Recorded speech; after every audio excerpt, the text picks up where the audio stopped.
Shalom semuanya. Akhir-akhir ini dengan bertalu-talu saya banyak bertanya, apa yang menjadi isi hati Tuhan? Saya minta agar saya diberi kepekaan lebih lagi untuk mengerti isi hati Tuhan. Tuhan menjawab dengan memberikan firman di dalam Yeremia 33 ayat 3 yang berkata, "Berserulah kepadaku, maka aku akan menjawab engkau dan akan memberitahukan kepadamu hal-hal yang besar dan yang tidak terfahami, yakni hal-hal yang tidak kau ketahui." Saya terus berseru dalam doa, pujian, penyembahan bersama-sama dalam unity siang dan malam. Dan baru-baru ini Tuhan memberikan tuntunan buat kita melalui pesan Tuhan kepada jemaat di Philadelphia. Secara ringkas, pesan Tuhan kepada kita adalah sebagai berikut.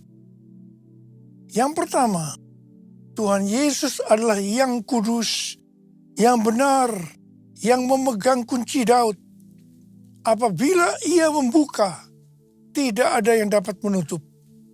Apabila ia menutup, tidak ada yang dapat membuka. Karena itu mata kita harus tertuju kepada Dia. Mengandalkan Dia, fokus hanya kepada Dia, Tuhan Yesus. Seperti Tuhan Yesus berkata kepada jemaat di Philadelphia, bahwa Ia tahu segala pekerjaanmu, maka demikian juga Tuhan Yesus tahu segala pekerjaan kita. Segala sesuatu yang kita pikirkan, yang kita lakukan, tidak ada yang tersembunyi bagi Tuhan. Amsal 15 ayat 11 berkata, dunia orang mati dan kebinasaan terbuka di hadapan Tuhan. Terlebih lagi hati anak manusia. Karena itu kita harus terbuka di hadapan Tuhan. Itu yang menyenangkan hati Tuhan. Yang ketiga, Tuhan menghendaki agar kita menuruti firman Tuhan. Dan jangan sampai menyangkal namanya. Dan yang keempat, Tuhan menghendaki agar kita terus menuruti firman Tuhan untuk tekun menantikan kedatangan Tuhan. Kalau kita melakukan hal-hal di atas, maka janji Tuhan, yang pertama, pintu yang selama ini tertutup akan dibuka oleh Tuhan. Mungkin itu pintu pelayanan, pintu pekerjaan, pintu persoalan yang tidak kunjung selesai, dan lain-lain. Yang kedua, orang-orang yang menamakan dirinya Kristen, tetapi kelakuannya tidak seperti itu, di mana mereka terus-menerus menekan kita. Akan Tuhan suruh datang dan berkata, bahwa Allah mengasihi kita. Dan yang ketiga, Tuhan akan melindungi kita dari hari pencobaan yang akan datang di seluruh dunia untuk mencobai mereka yang diam di bumi. Sesuai dengan referensi dari Alkitab Penuntun Hidup Berkelimpahan, seri The Full Life Study Bible, yang mengatakan, mereka yang menjadi pemenang sebelum hari itu tiba akan dilindungi dari hari pencobaan melalui pengangkatan atau rapture. Kalau kita melihat keadaan dunia saat ini, kita harus percaya bahwa hari pencobaan itu sudah dimulai dan akan terus makin hebat. Kalau mau ikut dalam pengangkatan, maka kita harus menjadi pemenang. Sesuai dengan apa yang Tuhan Yesus katakan tentang pemenang ini, dikatakan, siapa bertelinga, hendaklah ia mendengarkan apa yang dikatakan Roh kepada jemaat-jemaat. Barang siapa melakukannya, maka dia disebut sebagai pemenang dan akan ikut dalam pengangkatan. Haleluya! Pesan Tuhan Yesus kepada kita semua. Aku datang segera. Peganglah apa yang ada padamu, supaya tidak seorang pun mengambil mahkotamu. Hosana, Hosana, datanglah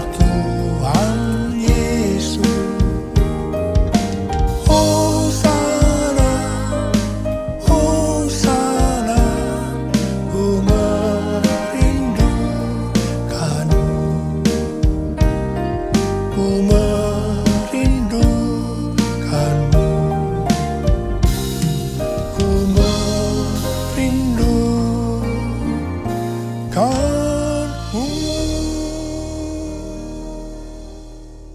Pada waktu Tuhan Yesus ditanya oleh murid-muridnya tentang tanda kedatangannya dan tanda kesudahan dunia ini, Tuhan Yesus menjawab yang salah satunya terdapat dalam Matius 24 ayat 14 yang berkata, dan Injil kerajaan ini akan diberitakan di seluruh dunia menjadi kesaksian bagi semua bangsa.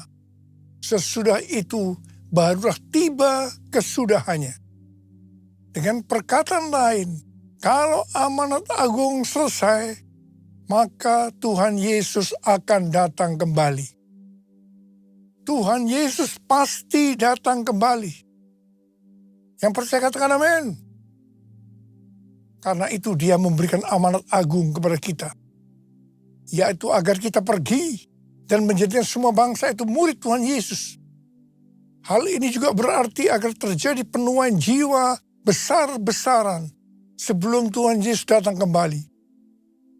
Sesuai dengan kitab para rasul, kita akan melihat bagaimana proses untuk menyelesaikan amanat agung atau proses penuaian jiwa yang terbesar dan yang terakhir sebelum Tuhan Yesus datang kembali. Untuk menyelesaikan amanat agung tidak bisa dengan kekuatan sendiri. Karena itu pesan terakhir Tuhan Yesus sebelum naik ke sorga kepada murid-muridnya, yang juga berarti kepada kita semua. Dalam Kisah Para Rasul 1 ayat 8. Tetapi kamu akan menerima kuasa kalau Roh Kudus turun ke atas kamu, dan kamu akan menjadi saksiku di Yerusalem dan di seluruh Yudea dan Samaria dan sampai ke ujung bumi. Jadi untuk menyelesaikan amanat agung, kita harus menerima kuasa dari Roh Kudus yang turun ke atas kita. Setelah itu dengan disaksikan para muridnya, Tuhan Yesus naik ke sorga. Setelah Tuhan Yesus naik ke sorga, 120 murid Tuhan Yesus berkumpul di kamar loteng Yerusalem. Mereka melakukan ini karena Tuhan Yesus memerintahkan agar mereka tidak meninggalkan kota Yerusalem sebelum diperlengkapi dengan kekuasaan dari tempat tinggi. Tuhan Yesus berkata, sebab Yohanes membaptis dengan air, tetapi tidak lama lagi kamu akan dibaptis dengan Roh Kudus. Apa yang dilakukan 120 murid di kamar loteng? Alkitab berkata bahwa mereka semua bertekun dengan sehati dalam doa bersama-sama. Artinya mereka berdoa, memuji dan menyembah Tuhan dalam unity siang dan malam. Ini adalah prinsip restorasi Pondok Daud. Ini adalah prinsip menara doa. Setelah 10 hari mereka melakukan hal ini, maka pada hari raya Pentakosta, tiba-tiba turunlah dari langit suatu bunyi seperti tiupan angin keras yang memenuhi seluruh rumah di mana mereka duduk. Dan tampaklah lidah-lidah seperti nyala api yang bertebaran dan hinggap pada mereka masing-masing. Maka penuhlah mereka dengan Roh Kudus. Lalu mereka mulai berkata-kata dalam bahasa-bahasa lain, seperti yang diberikan oleh Roh Kudus itu kepada mereka untuk mengatakannya. Itu adalah bahasa roh. Bahasa roh. Jadi tanda awal orang yang dibaptis dengan Roh Kudus adalah mereka akan berbahasa roh. Come Holy Spirit, fall in this place. I need more and more of you. Fill me again with the power of your Spirit. Lord, I'm crying out for more and more of you. Lord, I'm crying out for more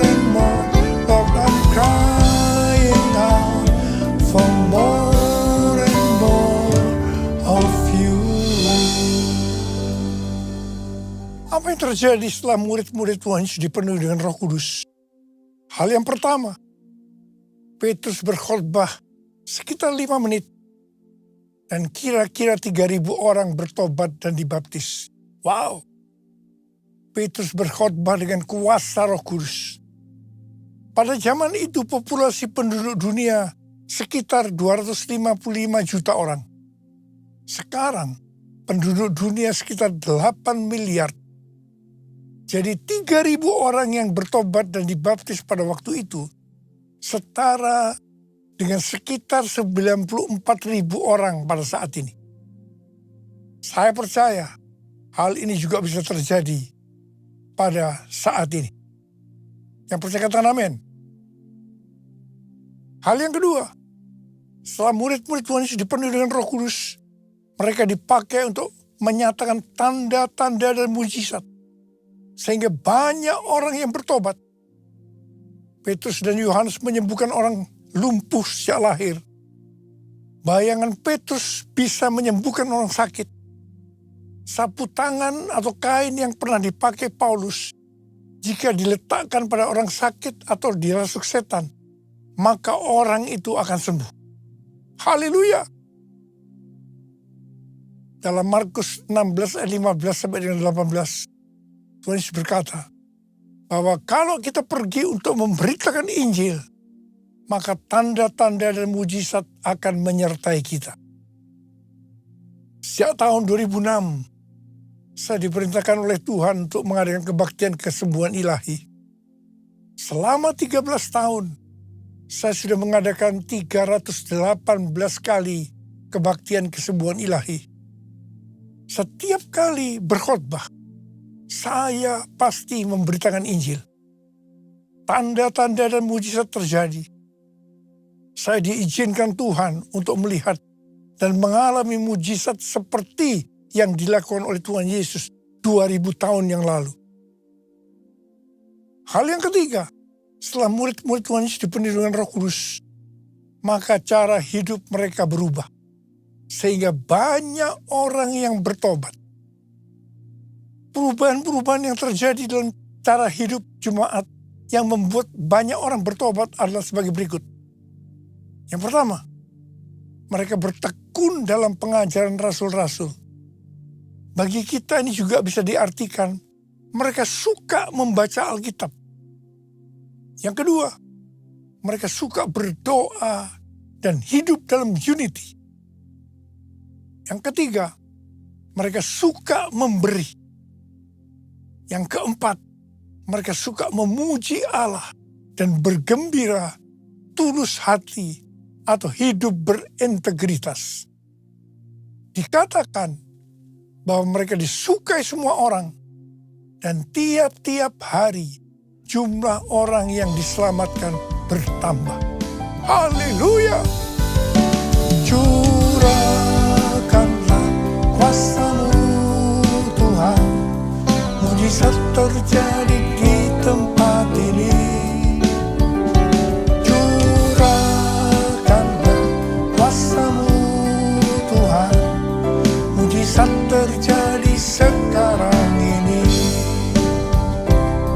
Mujizat terjadi sekarang ini. Mujizat terjadi sekarang ini.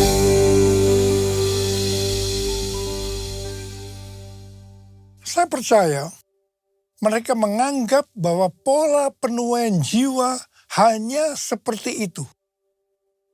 Mereka sebagai orang-orang percaya hidup dalam zona nyaman. Mereka biasa berkumpul dalam unity sambil membaca Alkitab, berdoa dan memuji Tuhan dengan sukacita. Tidak ada yang berkekurangan. Wow! Siapa yang tidak mau jadi orang Kristen? Tetapi ternyata supaya penuaian jiwa bertambah besar, Tuhan izinkan proses berikutnya terjadi, yaitu aniaya menimpa jemaat di Yerusalem. Selain rasul-rasul, maka mereka harus lari meninggalkan Yerusalem. Mereka pergi ke Yudea dan Samaria sambil memberitakan Injil. Jadi kalau tadinya penuaian jiwa hanya terjadi di Yerusalem saja, sekarang mereka menyebar ke seluruh Yudea dan Samaria. Dan pola penuaian jiwa yang seperti ini masih terjadi sampai hari ini. Catatan sejarah gereja selama berabad-abad menunjukkan bahwa semakin gereja ditekan, justru Injil semakin menyebar dan diberitakan kemana-mana. Karena itu, Tuhan izinkan hari-hari ini penderitaan, aniaya terjadi di antara orang percaya, supaya terjadi penuaian jiwa yang lebih besar. Yang percaya katakan amin.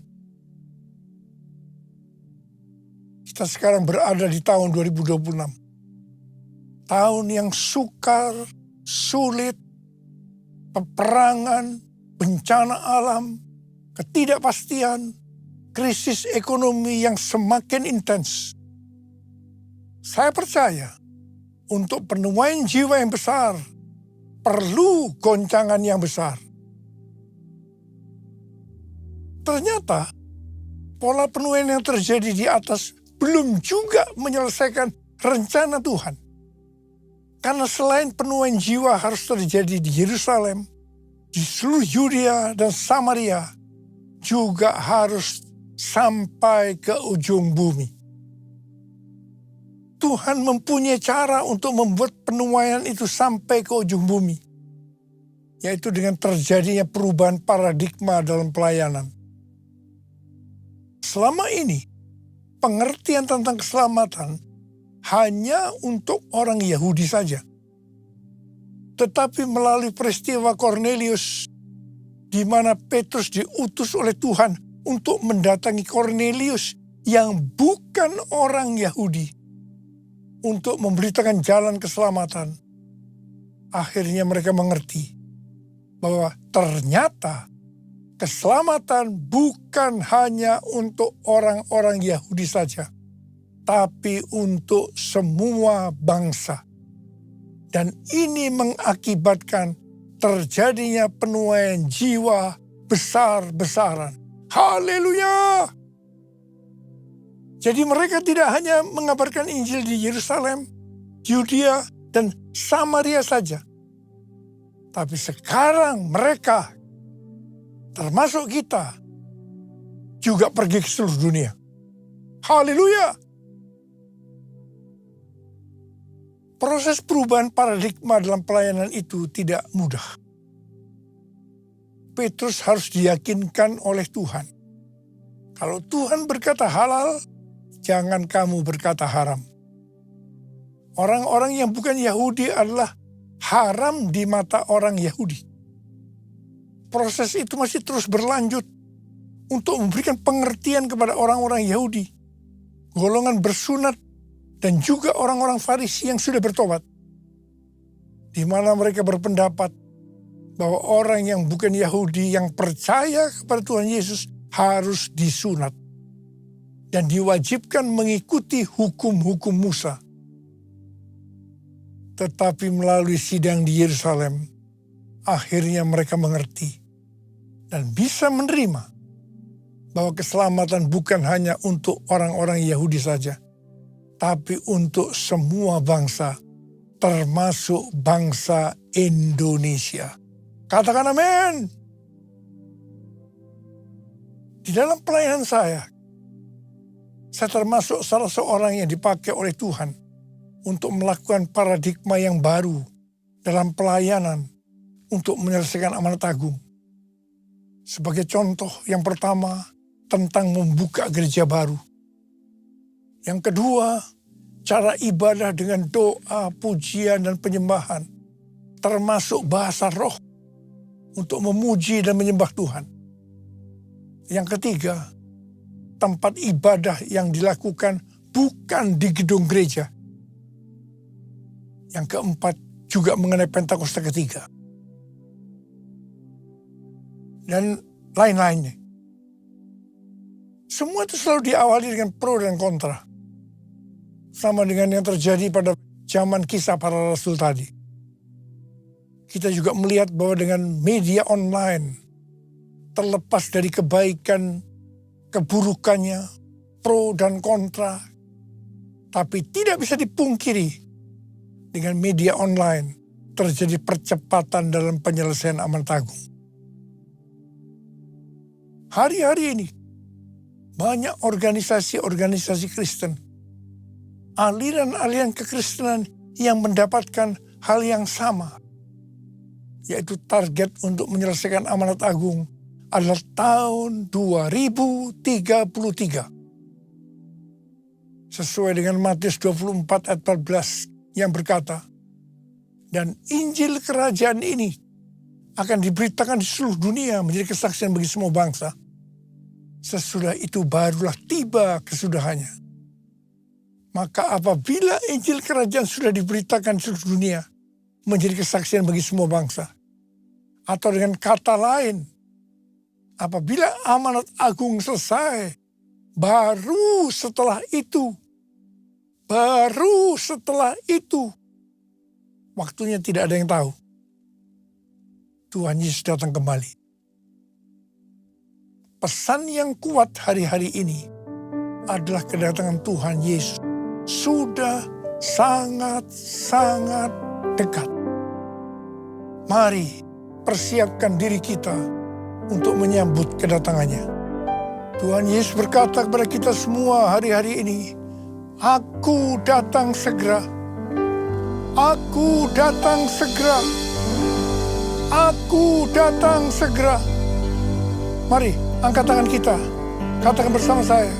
Oh God, I worship you. Oh God, I worship you. Be glorified and magnified. Oh God, I worship you. Sekali lagi. Oh God, I worship you. Oh God, I worship you. Be glorified and magnified. Oh God, I worship you. Berbasaro. Kuralama shalala bala bala bala bala bala. Urila la la bala bala bala bala bala bala bala bala bala bala bala. Oh bala bala bala bala bala bala bala bala bala. Oh Jesus, Jesus, curahkan pengurapan buat kami semua ya Tuhan. Jadikan kami alat-Mu untuk menyelesaikan amanat agung sebelum Kau datang untuk kali yang kedua. Oh rabababababababababababab. Oh ya la bala bala bala. Terima pengurapan Tuhan, terima. Oh rababababab. Oh God, I worship you. Oh God, I worship you. Be glorified and magnified. Oh God, I worship you.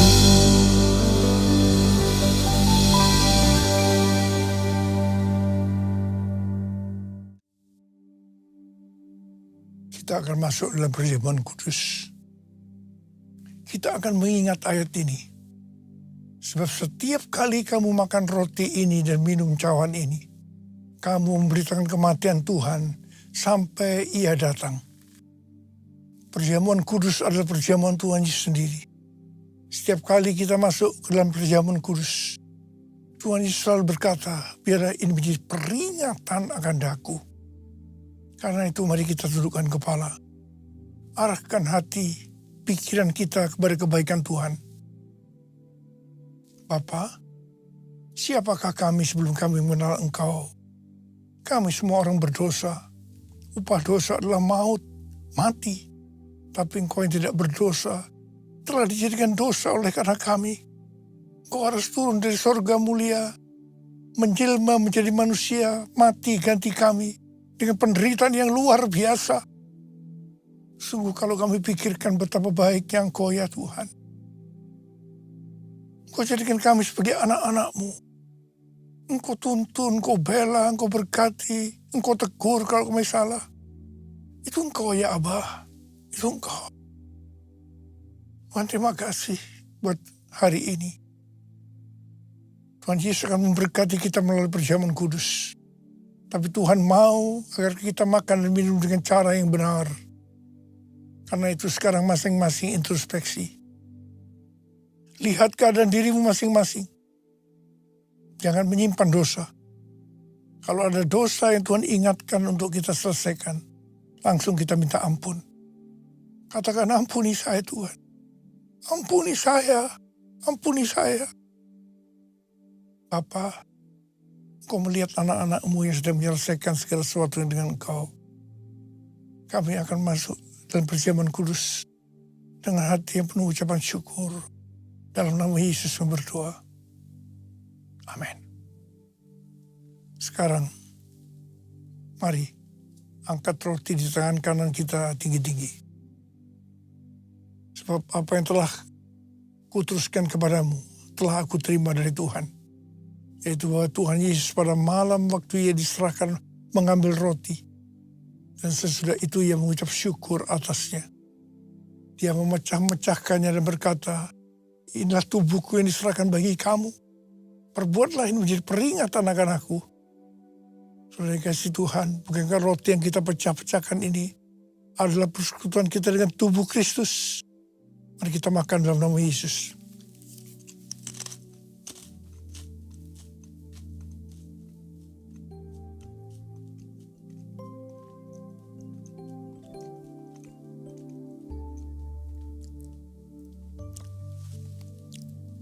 Angkat cawan di tangan kanan kita tinggi-tinggi.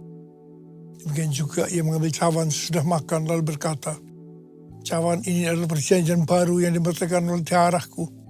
Perbuatlah ini setiap kali kamu meminumnya menjadi peringatan akan aku. Saudara kasih Tuhan, bukankah cawan pengucapan syukur? Yang atasnya kita ucapkan syukur adalah persekutuan kita dengan darah Yesus. Mari kita minum dalam nama Yesus.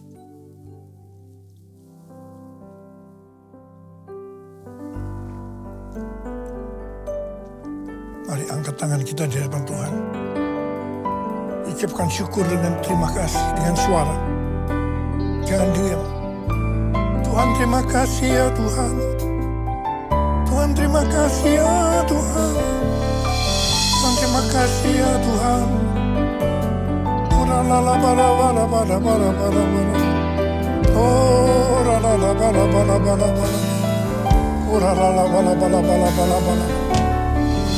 Terima kasih Tuhan. Saat ini Kau sudah menyembuhkan yang sakit Tuhan. Membebaskan yang terikat. Menghibur yang susah. Menguatkan yang lemah. Memberikan pengharapan-pengharapan yang baru. Bagi yang datang dengan putus pengharapan. Oh Tuhan Yesus Kau baik. Terima kasih, terima kasih. Terima kasih Yesusku. Terima kasih Yesusku. Puji syukur hanya bagi Tuhanku. Terima kasih Yesusku. Terima kasih Yesusku. Puji syukur hanya bagi Tuhanku. Terima kasih. Terima kasih Yesusku. Terima kasih Yesusku. Puji syukur hanya bagi Tuhanku. Terima kasih Yesusku. Terima kasih Yesusku. Puji syukur hanya bagi Tuhanku. Puji syukur hanya bagi Tuhanku. Puji syukur hanya bagi Tuhanku.